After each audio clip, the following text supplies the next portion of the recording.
I pray that the Lord will bring up the thoughts within you, and you see the need for prayer and how these things must be corrected. Watch this. What happened to your boys? We lost them. We lost our boys, and we were given 2 boys, the same outward body, but inside different. And that was after we had them vaccinated. They're frozen in time.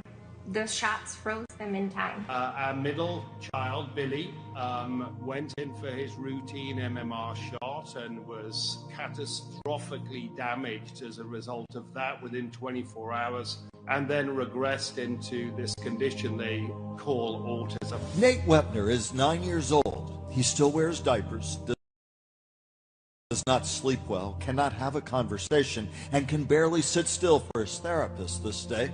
This is where he's put his head through the wall, head through the wall. Ow, ow, ow, ow, ow, ow, ow, ow, ow.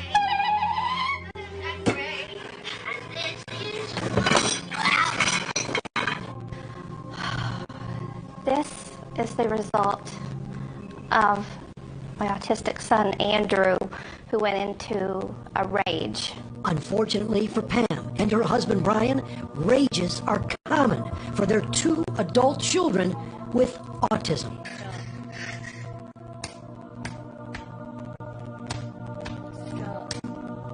He's a 17-year-old, lovely girl with severe autism.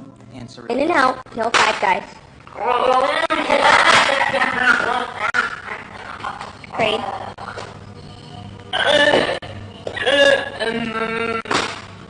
We're not. It is dark out. Great. You need to calm down. No. Sorry. Vaccine injury is real. And then we were told we could not sue anyone. We were told we signed for that shot. No doctors could be sued. No vaccine manufacturers could be sued. You hear this story over and over again. The child runs a high fever hours after vaccination, screaming, sleep, regression. At a certain point, their body basically just collapses. Sometimes they sleep, sometimes they don't. From tetanus and measles vaccines to the COVID vaccines, what do multiple studies reveal about the health of the vaccinated versus the health of the unvaccinated? And as the childhood vac schedule expands, are we seeing healthier or sicker children? And shows an increased incidence in autism. This has to drastically stop because we are sacrificing our children with every needle stick.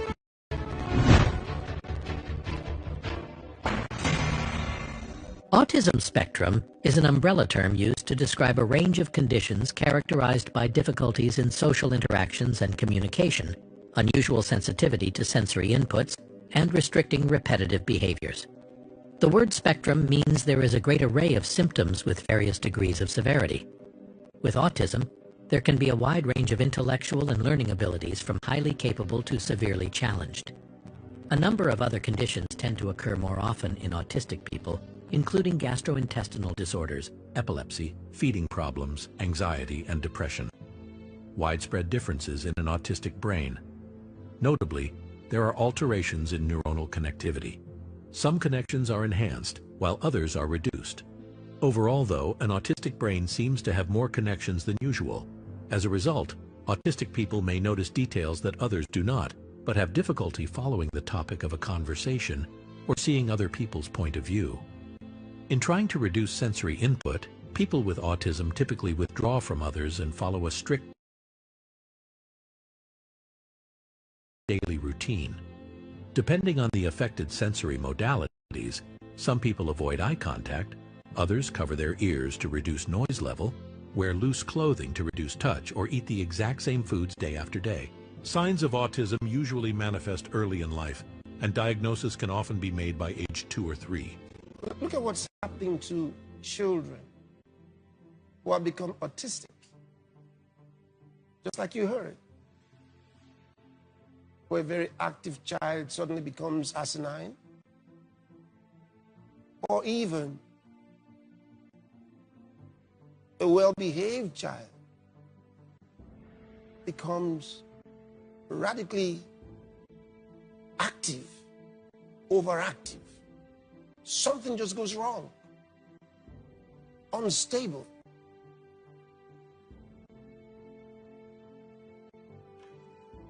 Parents are going through terrible times because of what has happened to their children. And most don't realize it happened by vaccinations. She had over 9 inoculations that day. And that was the day that we lost her. And after that shot, he was a completely different boy.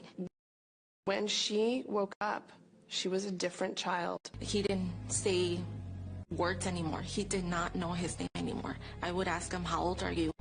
And he didn't know anymore. After almost 3.5 weeks of a fever, a runny nose, cough, hard trouble breathing, we noticed she wasn't talking. She started to get frustrated and seemed confused. And then there would be zombie-like moments where she would just stare out the window and you could yell her name as loud as you can and she wasn't even going to respond. Through the next 6 months, he had to wear a helmet because he would hurt himself. He would bang his head against walls. He liked to play in his diaper. He was definitely not speaking. He wasn't crawling. He wasn't walking.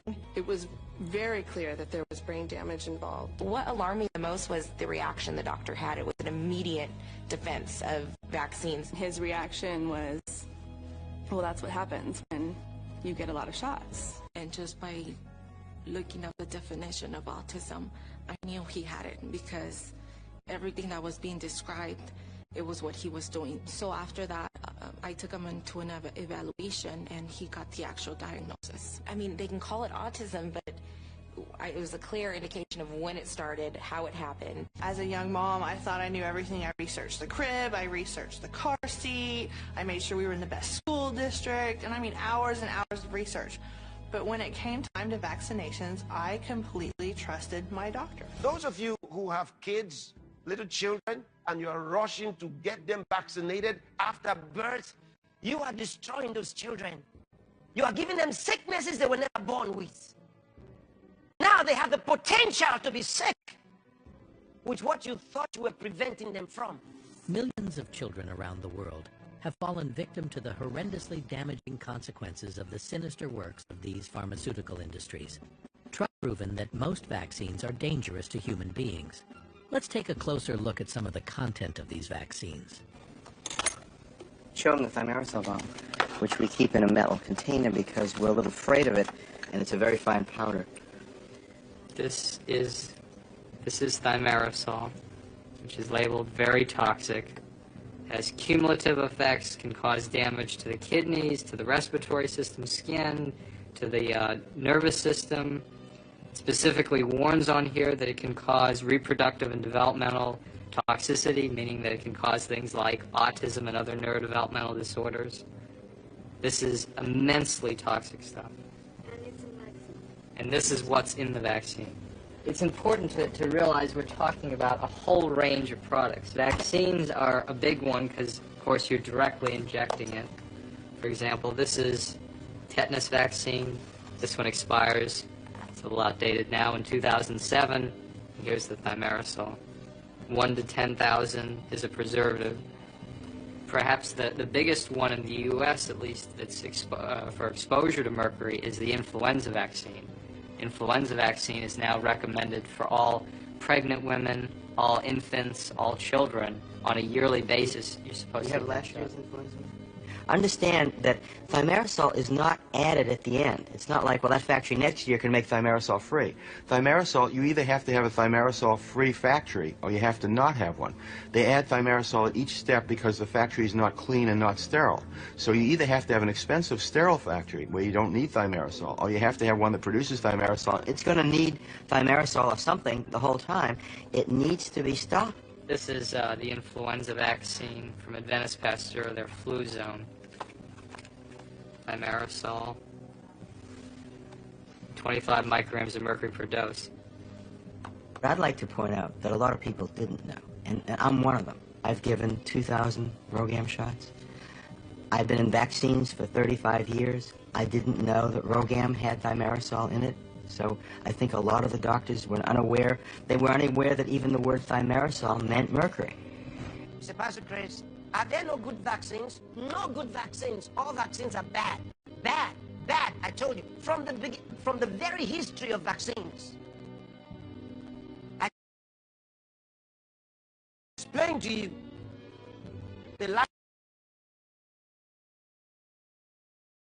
to you in school as the light to us in school. My mission, actually, for the last 23 years, has been to inform people about the problems associated with vaccines. That they're not safe, they don't keep you from getting sick, they're not necessary, and they absolutely cause harm, and I'm talking about all of them. The entire pediatric schedule and, of course, the COVID jabs. I really thought that the only thing in a vaccine was a little dead or attenuated virus and a little bit of normal saline. It wasn't until September of 2000 that I actually read a package insert, and when I actually read a package insert and started researching all the different vaccines, I was mortified that if a child gets all of the vaccines in the entire schedule, they get almost 13,000 micrograms of aluminum, and they get almost 600 micrograms of mercury, plus over 200 different chemicals. And I had no idea. So that's why they've been proven to be safe, and why giving your child a vaccination is like injecting foreign matter into a little baby that's the most precious little thing in your life. Satan is more vicious today than he ever was because his time is short, and it's pushing them to get you vaccinated, get your babies vaccinated. And I'm telling you, the rate of increase of autism and several other kinds of diseases is very high now. What was the autism rate in 1960? Do we know? In 1960, the autism rate, there's about 4 or 5 studies, and the highest rate, say about 1 in 2,500, 1 in 1,500, 1 in 2,500, 1 in 10,000. So that, it was somewhere between 1 in 1,500 and 1 in 10,000. Today, it's 1 in every 34 kids, according to CDC, and in some states, like California, I think maybe Utah and New Jersey, 1 in 22. 1 in 22 kids. And, these kids should be healthy. These kids should be our highest performing kids. And they instead are have this extraordinary disability that's going to keep them dependent and not, a lot of these, if you're full-blown autism, it's a nonverbal, non-toilet trained, head banging, stimming, toe walking. These are kids that will never throw a baseball. They'll never graduate high school. They'll never go out and take a girl on a date. They'll never use the toilet alone. They'll never write a play. They'll never write a poem. They'll never vote. What we've learned is this childhood vaccine schedule is not what we thought. And now, critically looking at it, we have a situation that we just learned that the World Council for Health now, international body, is calling for a complete moratorium on childhood vaccines. First international organization to call for that. Why? Because the vaccines are piling up one after another. They're being given in multiple salvos. There are safety events now that we learned. In 1986, the U.S. passed legislation that indemnified the manufacturers of vaccines. In that legislation, it says the vaccines have unavoidable harm. It says that. So what are the harms that we're seeing? It's clear when the vaccines are given in multiple rounds. It's probably no single vaccine and no single additive, but it's the sum total of the vaccines given at once. We're seeing a strong signal towards neuropsychiatric disorders, so attention deficit disorder, Asperger's, autism, seizures, allergic diseases, asthma, atopic dermatitis. And even death. Need for termination, sudden infant death syndrome. And then the converse now. This is the converse, which is papers by Mawson, Hooker, Miller, Thomas, and an older Amish study. All 5 studies show if children go natural, no vaccines whatsoever, they have the best outcomes. Freedom from these things. And, you know, when I was a kid, the rate of autism was 1 in 10,000. Now it's 1 in 36. Oh, my God. And there's about 200 published manuscripts showing it's a immune system dysregulation. 1 in 36? 1 in 36. Yeah. 1 in 36.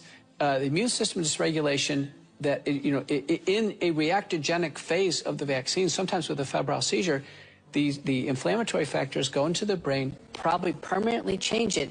And the vignettes, the mothers tell us that the child was fine up until the time they took multiple rounds of vaccines, and then they developed autism. Those vignettes are almost certainly correct. We can't pin it down to any single vaccine, but I'm telling you, in total, it doesn't look good. This epidemic of autism is a tsunami.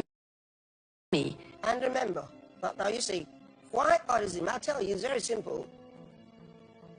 The reason for afflicting these children with autism is part of the depopulation agenda, because one day, as they have planned, all such kids will be rounded up to be destroyed as not good for human communities. And they must not be allowed to reproduce. Listen, what I just told you is nothing new. They did it before. During the Holocaust. That's what they did. That's what they did. They packed all those they called imbeciles and all these good-for-nothing people they call them. And so if they can afflict and inflict so many with this autism, then all those children will be called no.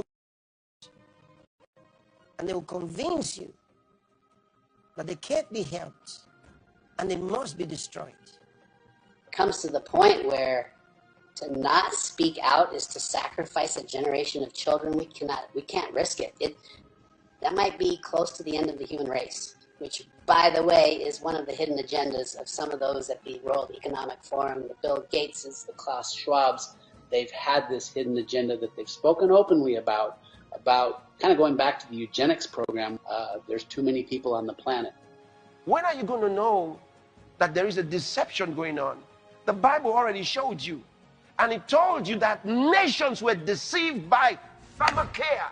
The CDC finally listed 20 studies that they rely upon, they say, to claim that vaccines don't cause autism for the vaccines given in the first 6 months of life. I can only assume they think we don't read or something, but we do. So we read the 20 studies. Here's the thing about them. 18 of them involve thimerosal, an ingredient not in any of the vaccines we asked about, or the MMR vaccine not given until at least 1 year of life. One of them involved antigen, one of the studies, not vaccine exposure, and that study even says it cannot tell you whether vaccines don't cause autism because it didn't study them. The only review or study they provided us that actually involved a single one of the vaccines given in the first 6 months of life was a study by the Institute of Medicine that found we don't have a single study of whether DTaP does or doesn't cause autism. Watch The Godmother of Vaccines.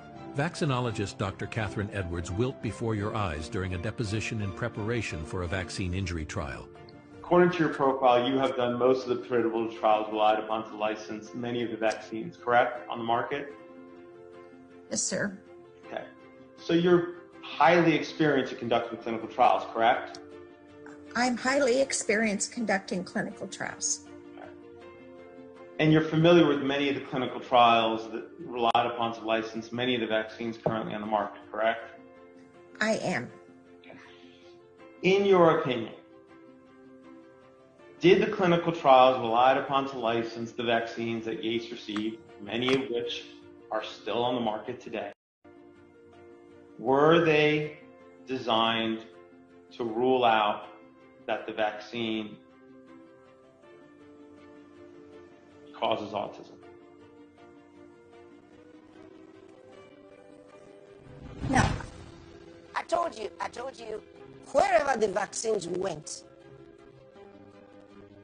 diseases sprang up that were never in those environmental communities. Vietnam doesn't have anything. There's no such thing as autism. In 1975, in year 2000, year 2001, there's no such thing. When Vietnam signed the WHO, when Vietnam signed into the International Monetary Fund, the banking system. Bill Gates and the Gates Foundation introduced the vaccination program into Vietnam. Now Vietnam has over a 300% rise in autism. And if you want to know the problems surrounding vaccines, find out who is about to benefit. That's how you know if something is in the right direction or not. Who's doing it for who, and why the insistence? There is nothing more profitable in our society today than a sick child, because all of these entities are making money on them. The insurance companies, the hospitals, the medical cartel, the pharmaceutical companies have lifetime annuities. I mean, any child and the earlier that kid is sick, they don't want to kill them. They want them sick for the rest of their lives. And we have now a whole generation. When my uncle was president, 6% of Americans had chronic disease. Today it's 60%. When my uncle was president, do you know what the annual cost of treating chronic disease was in this country? 0. There weren't even any drugs invented for it. 0. Today it's about $4.3 trillion. Many just believe. They were made to believe that they needed vaccines to protect themselves and their children. We assume that if we vaccinate, we're getting protection. We assume that if we vaccinate, we're stopping spread of disease. Those are assumptions that have never been solidified in science. I have been seeing families in my practice for over 20 years that have opted out of vaccination. They are the healthiest children I have ever seen. God's people must not give them a chance. That's why we pray. And we have been very effective in that prayer. And we'll continue to pray. Don't give them a chance. That no advantage may be gained over us by Satan, for we are not ignorant of his devices.